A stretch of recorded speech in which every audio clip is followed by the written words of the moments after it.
eu sou Herta Helena e esse é o Justiça Cidadã, o programa que leva o juiz até a comunidade. Justiça Cidadã é um programa produzido em parceria pelo jornal Diário de São Paulo e a APAMAGES, Associação Paulista de Magistrados. Aqui todas as semanas nós respondemos dúvidas sobre direito, sobre aquelas questões que importam no nosso dia a dia e que muitas vezes nos influenciam tanto e a gente nem sabe os nossos direitos e os nossos deveres. Está conosco a doutora Valéria Lagrasta Lucchiari, que é juíza da 2ª Vara de Família de Jundiaí e é conselheira da APAMAGES. Tudo bem, doutora? Tudo bem, um prazer estar aqui. E hoje nós vamos tratar de um tema que é do maior interesse de todo mundo. Gera muitas dúvidas, está gerando muita insegurança porque as pessoas não sabem o que vai acontecer exatamente, que é o direito dos empregados domésticos. E para tratar desse tema, nós temos a nossa convidada especial, doutora Olga Fortes. Ela é juíza do trabalho, é juíza da 7ª Vara do Trabalho da Zona Sul e aceitou o convite para vir tratar desse assunto conosco. Tudo bem, doutora? Tudo bom, agradeço o convite, é um prazer estar com as colegas aqui, me sinto muito honrada e espero poder tirar as dúvidas que eu acho que todo mundo tem. E quantas dúvidas, não? Não esqueça, as suas dúvidas e sugestões você pode passar para a gente pelo e-mail justiçacidadã@diariosp.com.br. Doutora, vamos primeiro começar então do básico. Como é que a gente sabe se o empregado é empregado doméstico? Como é que a gente classifica o empregado doméstico? Tem alguns requisitos, tem uma lei específica e depois houve uma alteração constitucional do artigo 7º pela PEC 72. Mas basicamente, empregado doméstico é aquele que presta um serviço pessoal na residência, é um serviço que não tem natureza lucrativa, é no âmbito residencial e é contínuo. Se diferencia a continuidade da habitualidade, mas o trabalho do doméstico empregado é aquele que comparece. A jurisprudência mais ou menos que fixou isso em 3 dias ou mais na semana. Então esse é o empregado doméstico. Nós temos a figura da diarista, que não está englobada na lei, nem na alteração que nós tivemos recentemente, que é aquela que presta serviços de forma mais autônoma, sem toda aquela carga de subordinação. Aquela que vai 2 vezes por semana. Para diferenciar, para o juiz diferenciar, a gente tem uma historinha que é mais ou menos assim. Se você de manhã abrir a porta e falar, Fátima, bom dia, ela é empregada doméstica, porque você sabe que ela está lá. Se abrir a porta e falar, Fátima, você está aí? Então a gente tem uma diarista, porque é aquela que pode não ir, pode trocar de dia, recebe por dia. Então é uma diferenciação entre empregado doméstico e o diarista. Agora, o número de dias que ela trabalha, então, faz diferença? Por exemplo, se ela trabalhar ainda que seja por dia, recebe por dia 3 vezes por semana, ela é considerada empregada doméstica? A jurisprudência fixou, porque era muito difícil diferenciar uma coisa da outra. Era possível que a jurisprudência, às vezes, pendia para um lado, de que até 3 vezes por semana ainda era possível ela ser diarista, mas ela fixou. A jurisprudência foi fixada para esse número, 3 dias por semana é considerada empregada doméstica e 2 dias por semana não, em regra, mas há exceções nas 2 hipóteses. Uhum. E a enfermeira, ela é empregada doméstica? O caseiro, a enfermeira não é enfermeira de uma empresa de home care, por exemplo, tá? Que não tem a pessoalidade, ou seja, ela não é sempre a mesma. Essa não é doméstica, do home care. A enfermeira cuidadora, essa é doméstica, tá? Que presta o serviço pessoalmente. Então, doméstica é o motorista, a babá, o caseiro, e a cozinheira, copeira, lavadeira, todos aqueles que prestam esse tipo de serviço no âmbito residencial. E se for, por exemplo, um jardineiro, também é considerado? Também. Porque o jardineiro normalmente ele não fica o dia inteiro, ele vai fazer um serviço e depois vai embora. Aí também se utiliza esse mesmo sistema de 2 dias para configurar Também. Normalmente o jardineiro, dependendo hoje que o tamanho da residência é um pouco menor, né, não há tanta necessidade de comparecimento. É muito raro, nunca em 12 anos de magistratura, nunca vi um jardineiro pedir vínculo. Mas é possível, é no mesmo, na mesma forma. Mesma forma. É enquadrado como ou diarista ou empregado doméstico. E como é a questão do horário agora, depois da lei, né? Como ficou essa questão do horário? Porque o doméstico tem que trabalhar quantas horas por dia e tem que assinar o livro. Isso é meio confuso, acho que na cabeça de todo mundo. Eu acho que ficou muito confuso também, porque a gente o brasileiro já tem um hábito, né, no trato com o seu empregado doméstico que vem regulado pela lei anterior. Não tinha esse tipo de controle, uma relação de confiança. Então, às vezes o empregado chegava mais tarde, às vezes saía mais cedo, não existe um controle rígido. Agora, como é que vai ser isso? Então, é verdade. Antigamente não existia questão de sobrejornada ou horas extras, para simplificar, nesse tipo de trabalho.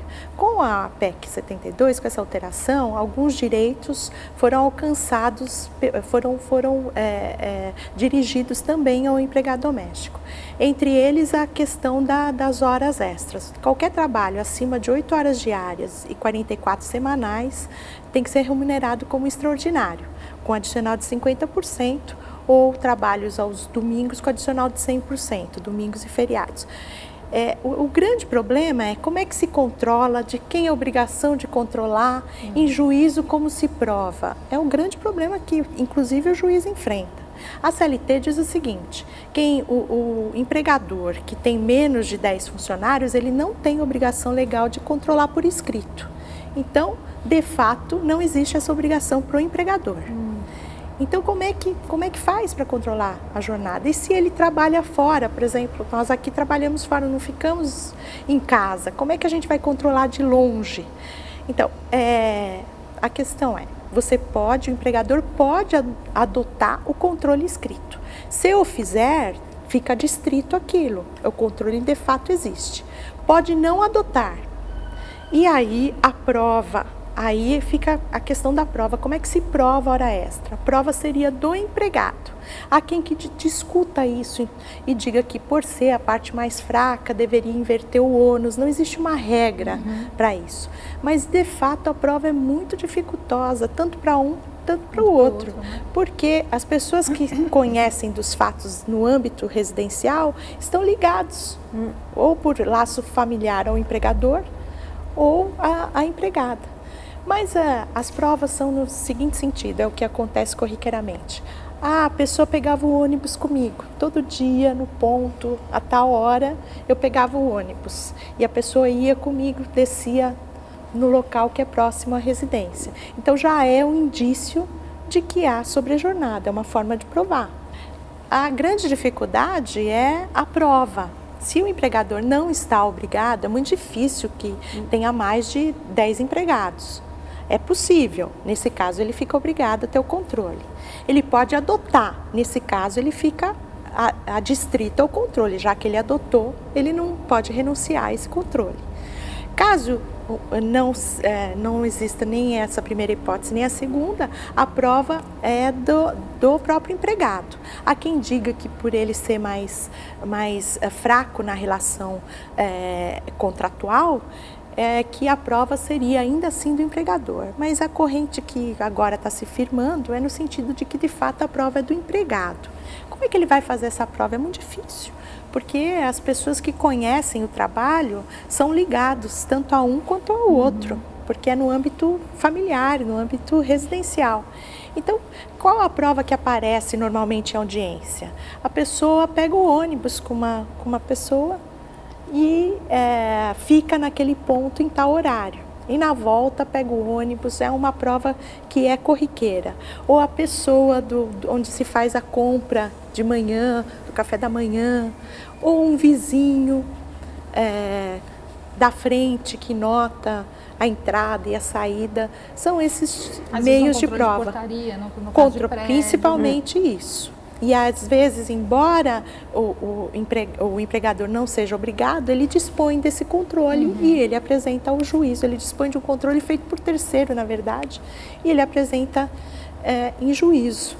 A anotação unilateral, claro, né, não é válida, mas há alguns, é um pouco difícil, sempre a audiência de empregado doméstico é um pouco difícil, porque tem a questão da ligação muito próxima, né, das pessoas. Então, essa é uma questão que é dificultosa, principalmente para aqueles que trabalham à noite, né? Os cuidadores, por exemplo, recebem hora extra pela hora dormida. O que se tem dito agora e tem se fixado é que se a pessoa requer cuidados noturnos, de fato essa pessoa está em sobreaviso, ela está à disposição para cuidar. E a hora que ela efetivamente cuida é hora de trabalho. As horas que estaria à disposição seriam horas de sobreaviso. Tem uma diferença de remuneração. Tem então, uma entre uma coisa e diferença outra. de remuneração. Ou se ela só dorme, o que é possível também, só dorme, mas não é obrigada a acordar ou para cuidar da criança ou do idoso, então ela, na verdade, a hora dormida não é a hora trabalhada. Então há que se fazer essa diferenciação de fato. Então, e durante o período da jornada, que seriam as 8 horas, a jornada normal, se o empregador e o empregado acertam que durante, sei lá, um período de 3 horas no período da tarde, o empregado vai tirar para o seu descanso, porque não tem o que fazer na residência. Isso é muito comum, às vezes ele trabalha muito de manhã, prepara almoço, cuida das crianças, vê tudo que tem que fazer, e depois no período da tarde não tem tanta atividade, e ele tira um horário de descanso. Você pode considerar esse horário como se fosse hora não trabalhada, e aí avançar depois do que seriam as 8, entendeu? Sim, é o horário de intervalo como se fosse um empregado normal, que não é contado como hora de trabalho, é a mesma coisa. O difícil também é que trabalhando 8 horas tem direito a 1 hora de intervalo. O difícil é controlar essa hora de intervalo. Mesmo estando na residência, é muito difícil falar, agora para, não faz nada. Eu vou adiantar aqui porque eu quero sair mais cedo. Não, tem que ter hora de intervalo. Outra dificuldade que as mulheres que trabalham fora, como nós, têm, é o fato do controle dessa jornada não estando na residência. Como é que se controla isso?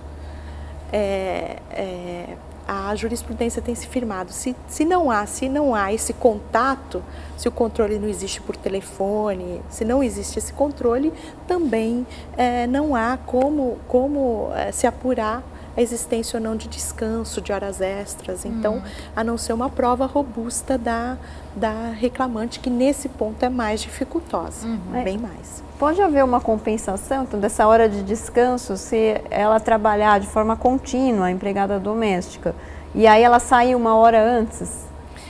A compensação do intervalo, não. Não, ele porque tem obrigatoriamente que parar e fazer um intervalo. Exatamente. Por quê? Porque o intervalo foi pensado como uma norma de ordem pública, porque atinge a saúde do empregado. Então, essa não pode ser compensada. Em alguns tipos de contrato, ela pode ser acordada para ser um pouco menor ou maior por convenção coletiva, menor para empresas que possuem refeitório e tem essa autorização administrativa. Não é o caso, né?